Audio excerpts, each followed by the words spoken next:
Hello friends, Nisha சட்ஸில் குழம்பு தூளை வச்சு என்னென்ன டிஷ்ஷஸ் பண்ணலான்னு சொல்லி நிறைய பேர் கேட்டிருந்தீங்க. ஃபர்ஸ்ட் மீன் ஃப்ரை எப்படி பண்ணலான்னு பார்க்கலாம். இப்போ 1 கிலோ சீலா மீன் வாங்கியிருக்குது. இதை ஃபர்ஸ்ட் வாஷ் பண்ணிக்கலாம். கல்லுப்பும் மஞ்சளும் சேர்த்து ஆட் பண்ணி வச்சிருக்கேன். இந்த கல்லுப்பும் மஞ்சளையுமே நல்லா ஸ்ப்ரெட் பண்ணி அந்த மீன்ல வந்து ஒரு வளவளப்பு தன்மை இருக்கும். அதை கல்லுப்பு போட்டா மட்டும்தான் கிளீன் ஆகும்.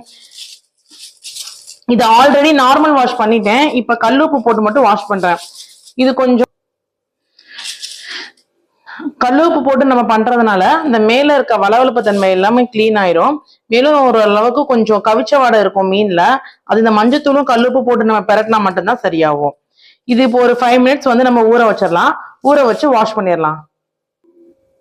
மீனை நல்லா வாஷ் பண்ணியாச்சு. இங்க வாஷ் பண்ணி எடுத்து வச்சிருக்கோம். இப்ப நம்ம இந்த மசாலா எப்படி ப்ரிப்பேர் பண்றதுங்கிறத பார்க்கலாம்.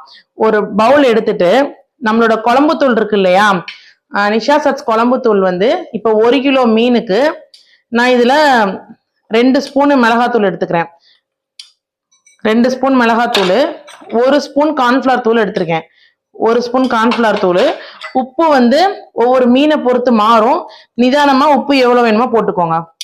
நான் இந்த 1 கிலோ மீனுக்கு தகுந்த மாதிரி போட்டிருக்கேன். மீன் வேற மீனுனா வேற மாதிரி உப்பு எடுக்கும். நம்ம மீனை பொறுத்து நம்ம மாத்திக்கலாம்.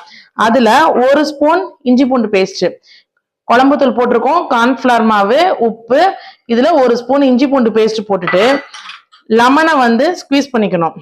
ஹாஃப் லெமன் போட்டிருக்கோம். ஹாஃப் லெமனை நல்லா பிழிஞ்சு விட்டுக்கலாம். பிழிஞ்சு விட்டுட்டு 1 ஸ்பூன் கோகனட் ஆயில். கோகனட் ஆயில ஃபிஷ் பண்ணோம்னா டேஸ்டா இருக்கும். அதே மாதிரி பொரிக்கிறதுக்கும் நம்ம கோகனட் ஆயில் ஃபிஷ்ஷை வச்சு பொரிச்சோம்னா ரொம்ப நல்லா இருக்கும். இந்த மசாலாவை ஒரு ஓரளவுக்கு வந்து கையிலேயே பிசைஞ்சுக்கலாம். அந்த லெமன் ஜூஸும் தண்ணியுமே போதுமானது. சாரி, லெமன் ஜூஸும் அந்த கோகனட் ஆயிலுமே ஓரளவுக்கு இருக்கும். இன்னும் உங்களுக்கு கொஞ்சம் டைல்யூட்டா வேணும் அப்படின்னா லைட்டா தண்ணி தெளிச்சு பிசைஞ்சுக்கோங்க.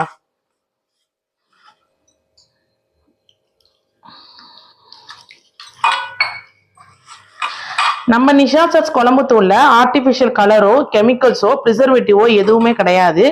நம்ம இதை வச்சே நம்ம குழம்பும் பண்ணிக்கலாம், ஃப்ரைஸும் பண்ணிக்கலாம். டேஸ்ட் நல்லா இருக்கும்.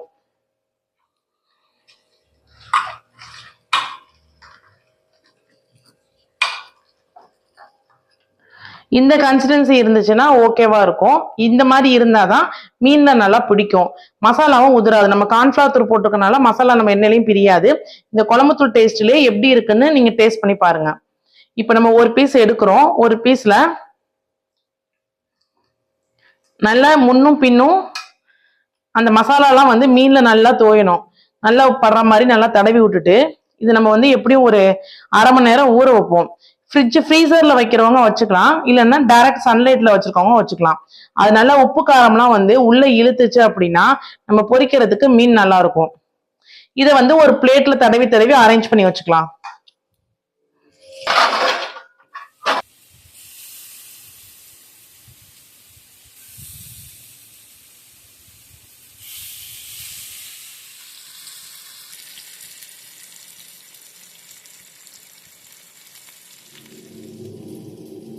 ஃபிஷ் ஃப்ரை ரெடி ஆயிடுச்சு.